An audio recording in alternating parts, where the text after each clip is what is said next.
বাংলাদেশের ভবিষ্যৎ নিয়ে ভারতের গোপন নীল নকশা।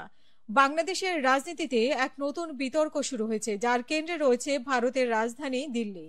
অভিযোগ উঠেছে বাংলাদেশের সাবেক প্রধানমন্ত্রী শেখ হাসিনা দিল্লিতে একটি নতুন রাজনৈতিক কার্যালয় স্থাপন করেছেন, যেখান থেকে তিনি তার দলের কার্যক্রম পরিচালনা করছেন এবং বাংলাদেশে পুনরায় ক্ষমতা ফেরার পরিকল্পনা করছেন। এই ঘটনাকে কেন্দ্র করে বাংলাদেশের রাজনৈতিক অঙ্গনে তীব্র প্রতিক্রিয়া দেখা দিয়েছে এবং ভারতের ভূমিকা নিয়ে নতুন করে প্রশ্ন উঠেছে।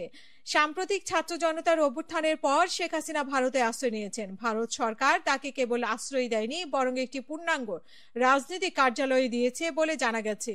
আমার দেশ পত্রিকার এক প্রতিবেদন অনুযায়ী এই কার্যালয়কে নীতি নির্ধারকরা পর্দার আড়ালে হাসিনা সচিবালয় বলে অভিহিত করছেন। প্রতিবেদনে আরো বলা হয়েছে যে এই কার্যালয়টি আধুনিক প্রযুক্তি, গোপন বৈঠক এবং যোগাযোগ ব্যবস্থায় সুসজ্জিত একটি নির্বাসিত সরকারের জন্য প্রয়োজনীয় সকল সুযোগ সুবিধা সৃষ্টি করে দিয়েছে। এই প্রতিবেদনের প্রকাশের পর বাংলাদেশ জুড়ে আলোড়ন সৃষ্টি হয় যে মনে করা হচ্ছে যে এটি কেবল একটি আশ্রয় নয়, বরং দিল্লির রাজনৈতিক কৌশলের একটি অংশ, যার মাধ্যমে বাংলাদেশের ভবিষ্যৎ নিয়ন্ত্রণ করার চেষ্টা করা হচ্ছে।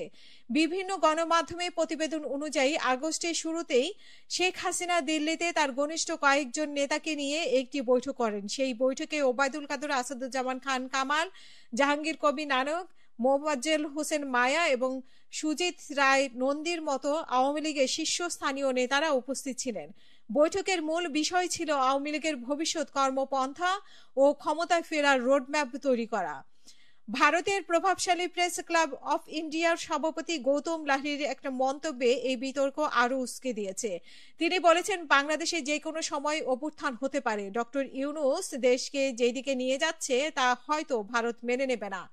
এই মন্তব্যটিকে ইঙ্গিত দেয় ভারতের অভ্যন্তরে একটি শক্তিশালী মহল এখনো হাসিনাকে রাজনৈতিক হাতিয়ার হিসেবে ব্যবহার করতে আগ্রহী। রাজনীতি বিশ্লেষক ডক্টর দিলারা চৌধুরী বলেন, 1971 সাল থেকে ভারত চেয়েছে বাংলাদেশ তাদের মতো করে চলুক। বাংলাদেশের মানুষ 1971 সালে পাকিস্তানের বিরুদ্ধে লড়াই করেছে এবং এখনো তাদের মনে প্রশ্ন জাগে, কেন স্বাধীনতার অর্ধ শতাব্দী পরেও দিল্লি মনে করে বাংলাদেশকে তাদের ছাঁচে চলতে দিতে হবে। ভারতের এই পদক্ষেপকে বাংলাদেশের রাজনৈতিক দলগুলো দেশের সার্বভৌমত্বের উপরে হস্তক্ষেপ বলে দেখছেন। বিএনপি থেকে শুরু করে নতুন গড়ে ওঠা এনসিপি পর্যন্ত সবাই ভারতের এই ভূমিকা তীব্র সমালোচনা করছে। আওয়ামী লীগের ভেতরেও যারা এখনো আনুগত্য বজায় রেখেছে, তারাও এই ঘটনা দ্বিধাগ্রস্ত বলে মনে করা হচ্ছে। ভূ রাজনৈতিক বিশ্লেষক মাহাদি হাসান বলেন, দিল্লিতে শেখ হাসিনার রাজনৈতিক কার্যালয় অত্যন্ত খারাপ লক্ষণ। এখন সবচেয়ে জরুরি হলো জাতীয় ঐক্য। তিনি আরো বলেন, ভারত যদি বাংলাদেশের উপর স্বৈরাচার হাসিনাকে চাপিয়ে দিতে চায়, তবে দলমত নির্বিশেষে প্রতিরোধ গড়ে তুলতে হবে।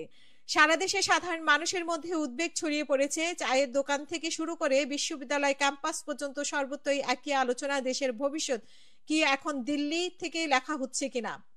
এই পরিস্থিতিতে জাতীয় ঐক্য হতে পারে স্বৈরাচার ও বিদেশি ষড়যন্ত্রের ছায়া কাটিয়ে দেশের নিজস্ব সূর্যোদয় ঘটাতে। এখন দেখার বিষয়, বাংলাদেশের জনগণ কি পারে তাদের নিজের ইতিহাস নিজেরাই লিখতে, নাকি দিল্লির অচেনা ভবন থেকেই লেখা হবে বাংলাদেশের আগামী দিনের ভাগ্য।